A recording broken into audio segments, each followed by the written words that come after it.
Voici enfin la dernière vidéo sur la série des 4 accords Toltec. Aujourd'hui, je vous expose pourquoi et comment faire attention à ses paroles et à ses pensées, pour les autres bien sûr, mais aussi pour soi. C'est le premier accord Toltec, mais selon moi le plus difficile à adopter. Alors relax et rappelez-vous bien le 4e accord, faites toujours de votre mieux.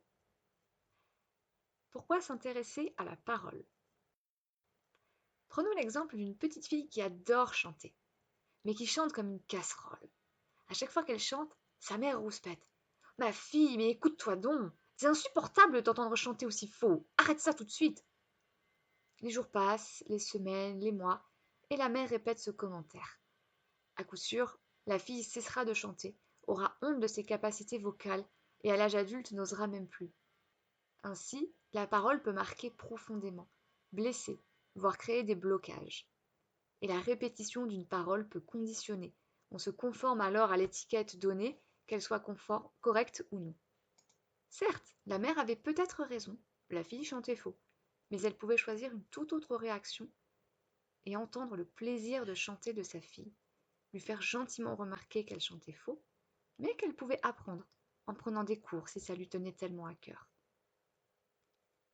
Nous devons à Charles Buxton cette très jolie formule.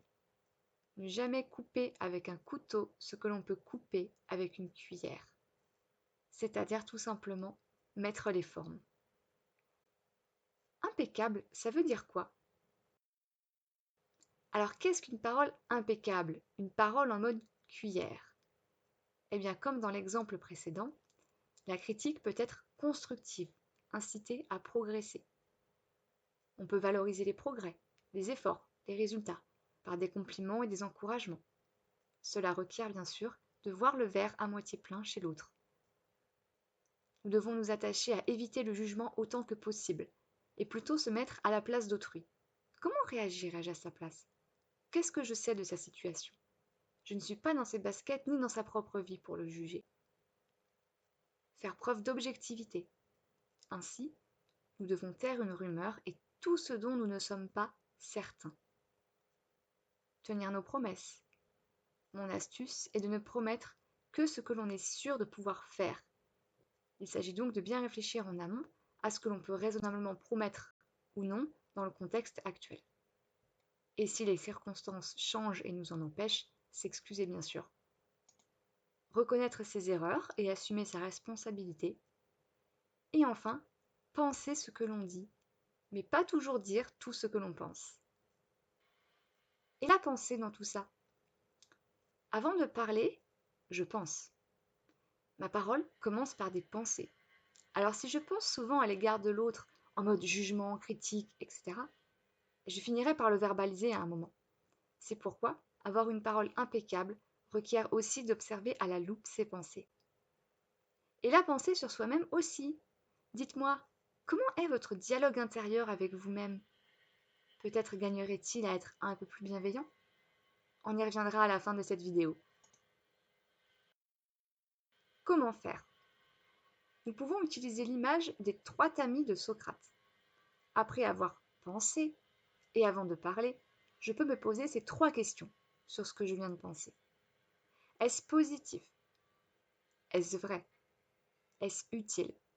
Si l'une de ces questions reçoit un non, c'est négatif, ou faux, ou inutile, la parole impeccable recommande de se taire, même si c'est difficile. Et quand peut-on parler alors ?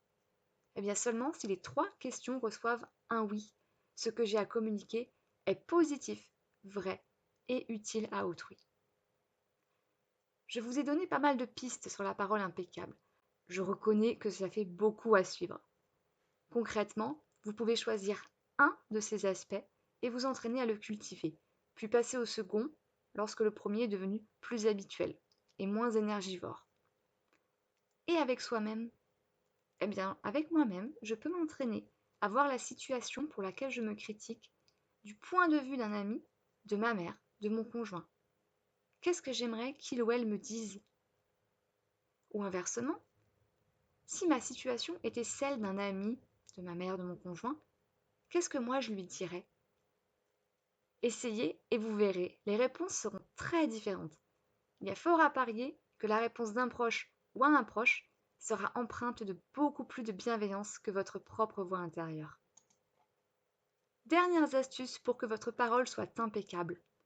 Ne prenez pas les choses personnellement. Accord numéro 2. Ne faites pas de suppositions. Accord numéro 3. Et surtout, faites de votre mieux. Accord numéro 4. La perfection n'est pas possible. Donc, pas de pression, même si cela semble difficile. Avancez un pas à la fois. Pour découvrir mes vidéos sur les autres accords, je vous ai mis les liens juste à la fin de cette vidéo ainsi qu'en barre d'infos. Voilà, la série des accords Toltec est complète et je vous dis à bientôt pour d'autres vidéos.